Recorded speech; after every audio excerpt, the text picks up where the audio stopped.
जय श्री नमस्कार दोस्तों। देवगुरु बृहस्पति 12 सालों के बाद 2 जून 2026 को उच्च होकर के कर्क राशि में गोचर करेंगे। मेष राशि जातकों के लिए देवगुरु बृहस्पति उनके चतुर्थ भाव सुख भाव में गोचर करेंगे, उच्च के होंगे। किम कुर्वन्ति ग्रह सर्वे यस्य केंद्र बृहस्पति। यदि किसी जातक की कुंडली में बृहस्पति चतुर्थ भाव, सप्तम भाव, दसम भाव और प्रथम भाव में विराजित हैं तो अन्य ग्रहों की अगर पोजीशनिंग थोड़ी प्रतिकूल भी है तो बृहस्पति डैमेज कंट्रोल करते हैं, है ना। अभी हम बात करेंगे 2 जून से लेकर के 31 अक्टूबर 2026 तक, जब तक देवगुरु बृहस्पति आपके कर्क राशि में रहेंगे। फिर उसके बाद आ जाएंगे सिंह राशि में, फिर पुनः वक्री होकर के चले आएंगे। आप उसकी वीडियो हम आगे बनाएंगे। अब हम बात करेंगे कि बृहस्पति किस किस भाव के कारक होते हैं, क्या सबको बराबर लाभ मिलेगा, गुरु इस समय किन किन नक्षत्रों से होकर गुजरेंगे, इस समय बृहस्पति का दहन काल क्या रहेगा 14 जुलाई से 12 अगस्त 2026 के बीच, बृहस्पति के अमृत दृष्टियां जो होती हैं उन क्या लाभ देंगे हमको, तथा क्या क्या ज्योतिषीय उपाय करें जिससे हमको राहत मिले, है ना।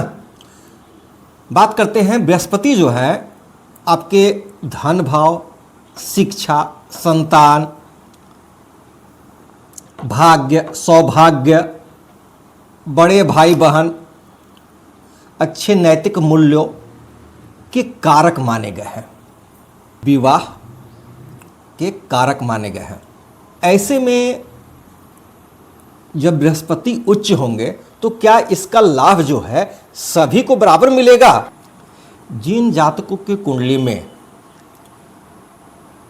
बृहस्पति केंद्र में हो, केंद्र त्रिकोण में हो, स्वराशि के हो, मित्र के घर में हो, उच्च के हो, शुभ ग्रहों से दृष्ट हो, शुभ ग्रहों के साथ हो, डिग्री वाइज मजबूत हो, उनको इस गोचर का पूर्ण लाभ मिलेगा। साथ ही साथ आपकी कुंडली में चंद्रमा की भी स्थिति को देख लेनी होगी तथा आपके चतुर्थ भाव में अष्टक वर्ग में कितने पॉइंट्स हैं। अगर अच्छे पॉइंट्स हैं तो आपको बृहस्पति के उच्च होने का पूर्ण लाभ मिलेगा। अगर बृहस्पति 6, 8, 12 में हो, पाप ग्रहों से दृष्ट हो, पाप कर्तरी में हो, अस्त हो, डिग्री वाइज कमजोर हो, तो आपका इसका जो फल है वो अपेक्षाकृत उतना नहीं मिलेगा। बृहस्पति इस समय पुनर्वसु नक्षत्र में है, अपने नक्षत्र में, फिर उसके बाद यह पुष्य नक्षत्र में जाएंगे, शनि महाराज के नक्षत्रों में जाएंगे। पुष्य नक्षत्र को नक्षत्रों का राजा कहा गया है और उसके बाद वह बुद्धि, तर्क, संचार के कारक बुध के नक्षत्र अश्लेषा नक्षत्र से होकर गोचर करेंगे। यानी बृहस्पति पुनर्वसु नक्षत्र, पुष्य नक्षत्र और अश्लेषा नक्षत्र से होकर गोचर करेंगे। इस समय अच्छी स्थिति है।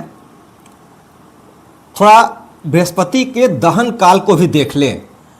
बृहस्पति जो है 14 जुलाई से लेकर के 12 अगस्त तक सूर्य के करीब रहेंगे, अस्त हो जाएंगे, है ना। नए सौदे और जोखिम भरे निर्णय लेने से बचने का प्रयास करें, है ना। अब हम बात करेंगे बृहस्पति की अमृत दृष्टियों के बारे में। बृहस्पति मेष राशि जातक के लिए भाग्य भाव के स्वामी तथा द्वादश विदेश और खर्चे के स्वामी होकर के केंद्र में बैठे हैं, माता के घर में बैठे हैं, सुख के घर में बैठे हैं। बृहस्पति ना ही अपनी राशियों में उच्च होते हैं, है ना। यह उच्च कहाँ होते हैं तो माता के घर में उच्च होते हैं, क्योंकि आपने देखा भी होगा माता जो होती हैं गुरु का बहुत ही सम्मान करती हैं, है ना। बृहस्पति 4 नंबर की राशि कर्क राशि में माता के भाव में उच्च के होते हैं और यहाँ उच्चता का फल देते हैं। ऐसे समय जातक को अगर नया वाहन खरीदने का शौक था, खरीद सकता है। नया घर नई जमीन खरीदने की उसकी सपना था वो पूरा होता हुआ दिखाई देगा। घर में सुख एवं शांति का माहौल बनेगा। माता से रिश्ते एवं माता का स्वास्थ्य भी अच्छा होगा। जो बच्चे एलिमेंट्री एजुकेशन ले रहे हैं उनको लाभ मिलता हुआ दिखाई देगा। आप अभी तक जो संघर्ष कर रहे थे, जो प्रयास कर रहे थे, उसको आपके रिजल्ट्स आपको नहीं मिल पा रहे थे। भाग्य आपका समर्थन नहीं कर रहा था, मगर 2 जून के बाद जब बृहस्पति उच्च के हो जाएंगे, आपका भाग्य भी आपको समर्थन करता हुआ दिखाई देगा। बृहस्पति की पंचम दृष्टि कहां पड़ेगी? आपके अष्टम भाव पे। यानी ऐसे समय कोई आपको अकस्मात अचानक धन मिल सकता है। वसीयत संबंधी कोई धन मिल सकता है, पीएफ का पैसा मिल सकता है, इंश्योरेंस का पैसा मिल सकता है, लॉटरी सट्टे से संबंधित कुछ पैसा अकस्मात एवं अचानक मिल सकता है। ससुराल पक्ष से आपको लाभ मिल सकता है। अगर ऐसे समय आप कोई ज्योतिष अकल्ट रिसर्च का कार्य कर रहे हैं, कोई गुप्त विद्या का अध्ययन कर रहे हैं, मंत्र का साधना कर रहे हैं, आपको लाभ मिलेगा। गुप्त सेवाओं का कार्य करते हैं, जैसे रॉ हुआ, एजेंसी का कार्य करते हैं, इंश्योरेंस सेक्टर में है, आपको विशेष लाभ मिलता हुआ दिखाई देगा। ऐसे समय अगर आपको कोई बीमारी का पता नहीं चल रहा था, वो डायग्नोसिस होता हुआ दिखाई देगा। ऐसे समय कोई योजना जो गुप्त थी वह सार्वजनिक होती हुई दिखाई देगी, है ना। वहीं बृहस्पति आपके भाग्य भाव के स्वामी होकर के उच्च हो रहे हैं। यानी अगर आप हायर स्टडीज करना चाह रहे थे और विदेश में जाकर के पढ़ाई करना चाह रहे थे, आपको लाभ मिलेगा। गुरुजनों, श्रेष्ठ जनों, पिता का सहयोग एवं आशीर्वाद मिलता हुआ दिखाई देगा। धार्मिक यात्राओं का सौभाग्य मिलता हुआ दिखाई देगा। घर में शुभ एवं मांगलिक कार्य होते हुए दिखाई देंगे। हालांकि बृहस्पति जो हैं आपके भाग्य भाव से अष्टम में बैठे हैं, तो आपको अपने पिता के स्वास्थ्य एवं कार्य क्षेत्र के प्रति थोड़ी सावधानी एवं सचेत रहने की जरूरत है। बात करें बृहस्पति की सप्तम दृष्टि जो है पड़ रही है आपके कार्य क्षेत्र पर। उच्च के बृहस्पति की निम्न दृष्टि, नीच दृष्टि जो है पड़ रही है आपके कार्य क्षेत्र पर। अतः ऐसे समय जातक को अपने कार्य क्षेत्र में महत्वपूर्ण बदलाव देखने को मिलेंगे। सीनियर के साथ अच्छे रिश्ते रखने का प्रयास करें। कलीग्स के साथ मिलजुल करके काम करें। प्रोमोशंस मिलने में देरी हो सकती है। कोई भी कार्य करने में शॉर्टकट न करें। नैतिक मूल्यों का 100% पालन करें।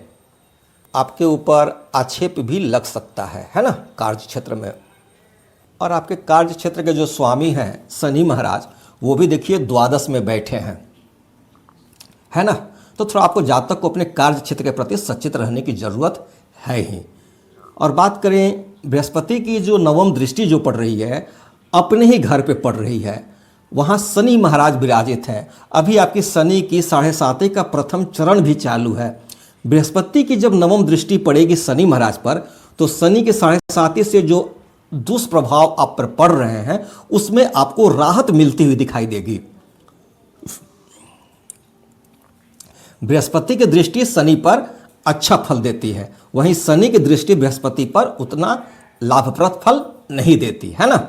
ऐसे समय आपके धन के खर्चे होंगे, मगर धन के जो खर्चे होंगे वो शुभ एवं मांगलिक कार्यों पे खर्च होंगे।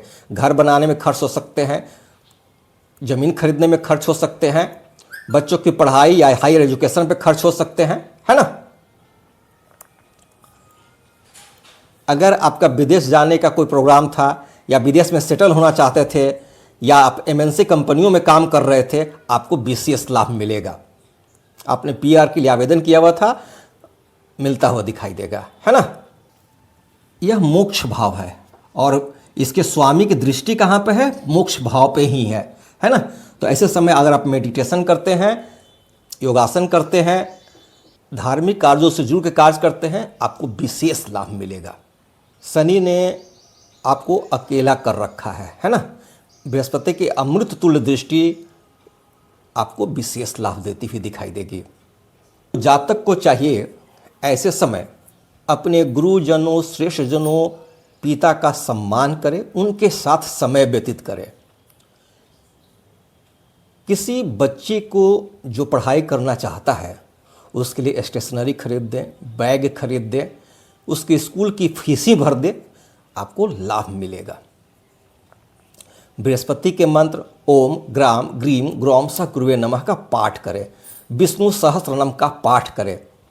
चना दाल, पीतल, पीली वस्तुएं, पीले वस्त्र, पीली मिठाई का दान करें।